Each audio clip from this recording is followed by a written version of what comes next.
When it comes to ordering tech products from a website, there's really no better place to do it than the online Apple Store. Not only does it look and work better than competing sites from Dell and Microsoft, but it also has helpful capabilities like live chatting with an associate, reserving products for in-store pickup, or getting value estimates on your trade-ins. But the online Apple Store hasn't always been so cutting edge. In fact, Apple wasn't even the first computer company to create an online store. So in this video, we're going to explore the history of the online Apple Store and find out how it became the e-commerce powerhouse it is today. This is Greg with Apple Explained, and I want to thank Squarespace for sponsoring this video. If you want to help decide which topics I cover, make sure you're subscribed, and voting polls like this one will show up in your mobile activity feed. Now, the beginnings of the online Apple Store actually go back to the 90s, before there were any retail Apple stores, but after competitors had already established their e-commerce presence. And one of those companies who created an online store before Apple was Dell, led by CEO Michael Dell. And if you don't already know, Steve Jobs and Michael Dell had a very competitive relationship back then due to a couple of things. First, Steve Jobs' computer company called Next, which he founded after leaving Apple in 1985, actually had Dell as one of their clients. And what exactly did Next do for Dell?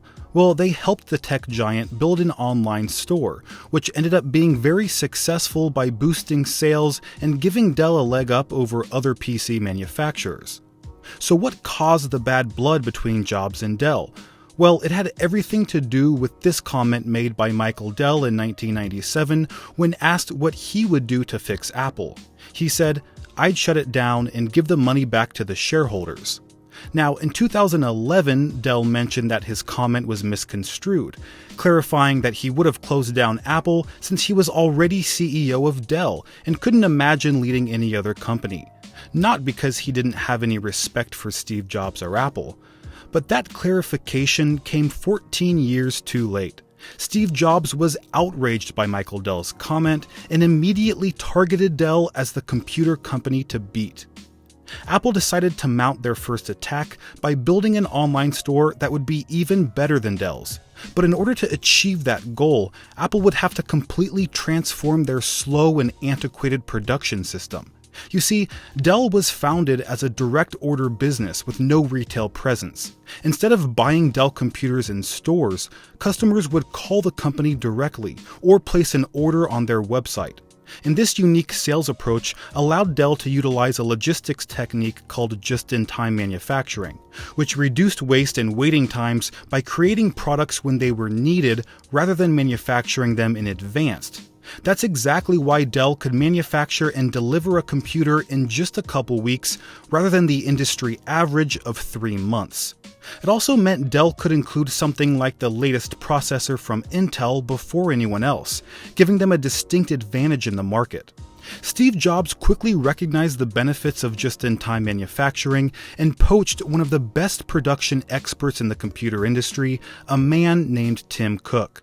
Cook had served as Chief Operating Officer of Intelligent Electronics before joining Compaq in 1997, which at the time was one of the biggest, most profitable computer companies in the world. Steve Jobs wanted Cook on board to optimize Apple's production process, but there was just one issue. Cook wasn't looking for a job. He was already 6 months into his vice president role at Compaq, and leaving one of the most successful computer companies to join Apple, a company on the verge of bankruptcy, would be career suicide. But that didn't stop Jobs from trying. Now, thanks to Cook's eagerness to meet Steve Jobs in person, they ended up having a conversation about the future of computing and how Apple could lead the industry. Cook was deeply moved and decided to throw caution to the wind. He quit his job at Compaq and became Apple's chief operating officer in 1998. One of Cook's first tasks was to modernize Apple's inventory system and supply chain so that they could build computers even faster than Dell. After several months of work, Steve Jobs announced the launch of Apple's new online store during a keynote, saying, "I guess what we want to tell you, Michael, is that with our new products and our new store and our new build-to-order manufacturing, we're coming after you, buddy." And that's exactly what they did. But before I talk about the store on Apple's website, I'd like to take a minute to mention my website, appleexplained.com. And although it isn't full of content, it does have a very important purpose. It allowed me to buy the appleexplained.com domain before anyone else, and therefore claim a custom email address, info@appleexplained.com. And I was able to claim my domain name, build my website, and create a custom email address, all with the same service, and that's Squarespace. I've been using Squarespace for over a year now after switching between other services, and I'm really happy with what they have to offer. Squarespace had the highest number of website templates to choose from, and they're all optimized for mobile, so I didn't have to do any extra work optimizing for the iPad or iPhone. And when I wanted to sell a merch product, I was able to add an e-commerce store to my site without starting from scratch. Plus, the payment processor was built in, and I could print shipping labels straight from Squarespace as well. When I say it's an all-in-one platform, I really mean it. And you can get all this for cheaper than you might think, especially if you use the link squarespace.com/appleexplained, since you'll get 10% off your first purchase. You can find that link in the description. Now, Apple's online store was not only sleek and fast, but also delivered orders in record time thanks to Cook's work on the company's new and improved manufacturing system, effectively beating Dell at their own game.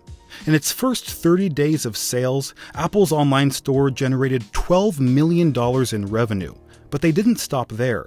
Apple also employed a retail strategy that paid off in 2001 when they opened their first stores in Tysons, Virginia and Glendale, California. Over 7,700 people visited the stores during their opening weekends, spending a total of nearly $600,000. But the success of their online and retail stores didn't cause Apple to be complacent. Instead, they invested even more resources in growing and refining their stores to stay at the forefront of the industry. Now, at this time, Apple treated their retail and online stores as completely different entities. In fact, each one had their own vice president. Jennifer Bailey was in charge of Apple's online store, while Ron Johnson was the head of retail stores. And believe it or not, there was very little overlap between the two. This philosophy was even reflected on Apple's own website for over a decade. Until 2015, Apple.com had a dedicated store tab that separated the online shopping experience from the rest of the site. So if you wanted to learn about the iPhone, you clicked the iPhone tab. But if you wanted to buy an iPhone, you clicked the Store tab and then navigated to the iPhone section. It was a pretty convoluted process that was eventually sorted out in 2015 when Tim Cook decided to take a new approach to their stores. Instead of distinguishing between online and retail, Apple would blur the line between both. That's why, when hiring Angela Ahrendts, former CEO of Burberry, Tim Cook combined the roles of online and retail into one position called Senior Vice President of Retail and Online Stores. This new approach, led by Ahrendts, resulted in many changes.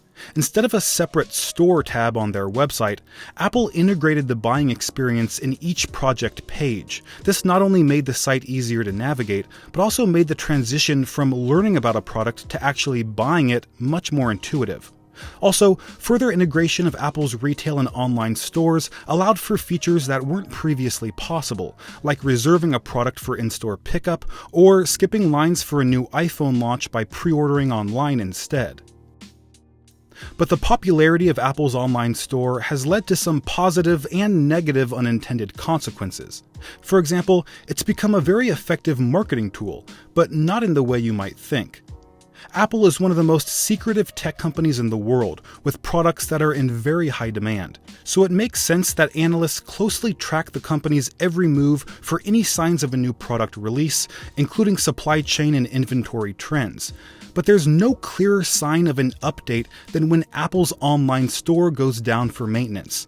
Once visitors see the usual "will be back" placeholder, it almost always means Apple is adding new products to the site, which immediately causes excitement in the tech community and speculation about what might be released.